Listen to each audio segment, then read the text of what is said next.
the third and final day of mandatory minicamp here from the UPMC Rooney Sports Complex. Alan, you and I have been here for the past 4 weeks at OTAs and minicamp. Now it's a 6-week break until we go out to Latrobe on July 24th to go say hi to the players once again. And I'll tell you what, Alan, one guy we will be saying hi to on the very first day is Najee Harris.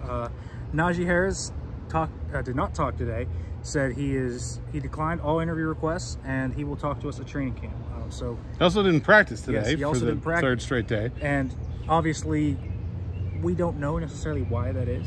Mike Tomlin said yesterday that didn't need to know anything about Najee. Cam Hayward's also not doing any team stuff. So there's actually been a bunch of guys that haven't, like Larry Ogunjobi hasn't done very much team stuff. So I'm hesitant to drum this up as anything more than just procedural right now. It could be, I mean, it could be contract related. He could be banged up. I don't know, but I don't want to also say those things for sure. So we'll kind of see what happens with Najee Harris. We'll talk to him in July. That's certainly going to be an interesting press conference to kind of break down, see what Najee Harris will say. Another guy I want to talk about that we don't think I've mentioned is John Rhys Plumlee, the fourth quarterback on the depth chart right now. I talked to him today, and he got more work today than Chris Oladokun got over 4 months a few years ago. He's been getting work, not all as a quarterback, but he's been getting work. He's been in the punt return line. He told me he's been a wildcat quarterback. He's been a punt return, kick returner.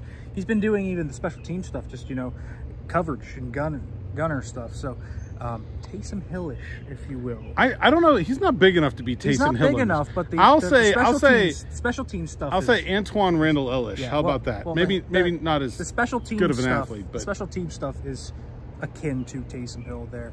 But yeah, he's doing different things, but he got to work legitimately a quarterback today and got a 2-minute drive. It almost worked. He hit Deuce Watts over the top on a big fade route. They got inside the red zone, didn't convert though. They got close. It was really Denzel Mims. Well, the ball was there. The guy who kept them from getting there is somebody we've talked about 30 times in the last month. Yes, it is. But regardless, Plumlee got a nice drive, and it seems like he's kind of settling into the job, taking things from Russell Wilson, Justin Fields, and I feel really good about Plumlee being like a practice squad guy. I think he I don't know that they know where he fits yet, but I think he fits in the NFL. He also somewhere. got he also told me he got a quarterback draw touchdown and 7 shots. So that they kind of used him in different ways. But the guy you were talking about earlier, 30 times, I think that was a nice little job right there. If you know who number 30 is, it's Beanie Bishop. He broke up the final pass. It was intended for Roman Wilson, I believe, and Beanie Bishop got his hands on it. I mean, Beanie Bishop had 3 or 4 more PBUs today. Every single day. An interception yesterday. Yeah, he just makes plays, and he doesn't make mistakes. I think like that. Like, I expected Beanie Bishop to come in and get his hands on the football. He led the country in pass breakups at West Virginia last year. We know he can do that. I think the thing that really stands out to me is there's no busted coverages. There's no lined up in the wrong place. There's no some other defensive back screaming at him, no, get over here. Like, he just does the job like a veteran, even though he's an undrafted rookie. Yeah, he's been phenomenal. I mean, I'm telling you right now, he's got a chance to really make this roster. I think he's got a chance to start. Forget make the roster. I think he could start. He's been very good. Now, obviously, that's taken into account Cam Sutton potentially being suspended. Sutton will be the starting slot whenever he's in there, but Beanie Bishop, man. And hey, look, when Sutton was a slot, he didn't play on 1st and 2nd down a lot. Yeah. Mike Hilton had the other half of that role. I think Beanie could play a lot. Yeah, Beanie has looked phenomenal. Another note I talked to Troy Fautanu today. He expects to start training camp at right tackle. So it seems like this right tackle thing for him is going to stick. Broderick Jones is going to move from left to right, and Dan Moore is going to stick at left. We talked about this earlier this week when I talked to Pat Meyer about why that arrangement is the way it is, but it seems like they've communicated to these guys it's probably going to stick that way too. I think that makes the most sense. I think I am the surest of those guys at a spot. I have Troy Fautanu at right tackle. I think he can do it. I think he can make the move. And then I think it'll be Moore versus Jones for in the camp battle. We'll see. They have a number of ways they can structure it, but I think that's the way it's going to be set up, where we're going to see Broderick and Jones and Dan Moore switching off at left tackle.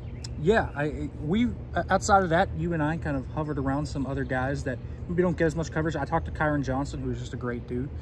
Playing at 235 as an edge rusher feels like his get off and his speed rush is going to really make an impact this year. You talk to guys like Jack Coletto and Julius Welshoff, but I really want to talk about one guy you talked to, Des Fitzpatrick, who I've beaten the drum, I think is a legitimate contender in this bottom of the roster wide receiver group. You talked him to that. Yeah, it's a wide open group of wide receivers. I don't think anybody has really grabbed a role, and I don't think we should exclude Des Fitzpatrick for that conversation just because he's a guy that was on the practice squad last year. I think he's picked up the offense very quickly. He's always been like a really composed, concise athlete. He has great hands, and then he's provided a ton of value on special teams. They do a one-on-one open field tackling drill, you know, and it's like running backs versus linebackers, and receivers versus safeties, and then there's a white shirt on the tackling line, and that's Des Fitzpatrick giving up his reps to go tackle because he knows that his way to making this team is special teams. And I was talking to him, and man, what a mature decision that is to say hey, I'm a wide receiver, I'm going to go do tackling drills because I know that's how I'm going to make this team. I think he's positioned himself very well. Has had as good of an OTA as anybody outside of Pickens and Austin in that wide receiver room. Yeah, I agree with that. Before we get out of here, I want to do one thing. We've been here for 4 weeks. It's still football in shorts, but let's do one big standout that you kind of saw. Alan, I'll let you take the cake first. I mean, I've already been talking about Beanie a lot. I really think that's probably an answer, but I'll go a different direction. I'll say, I don't know.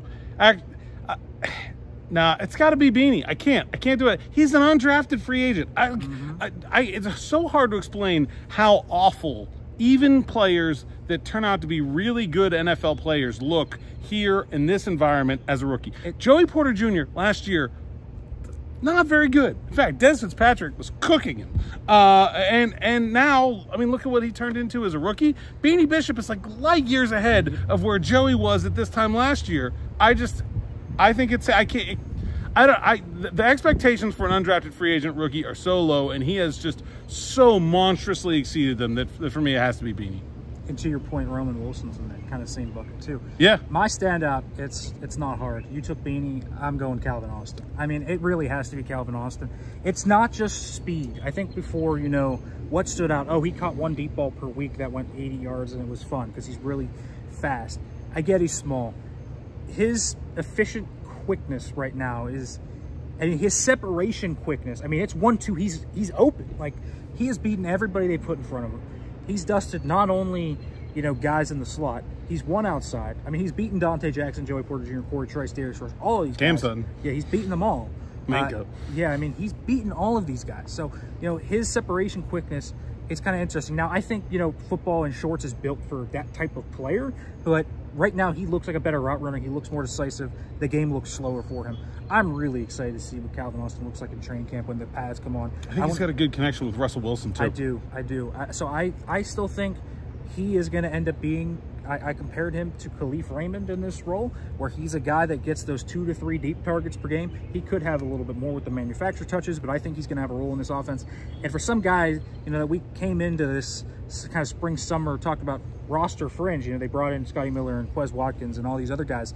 I think he has done more than enough to even just enforce himself into that roster role. So very impressive spring for Calvin Austin. Excited to see what happens there in the summer. Folks, thanks for watching. Make sure to like, comment, subscribe, turn on that notification bell. The afternoon drive is coming soon. It's Zach Smith's birthday, by the way. Very, very happy birthday to Smitty. So make sure to check that out. Read the stuff over at SteelersNow.com. For Alan Saunders and Nick Farabaugh, thanks for watching.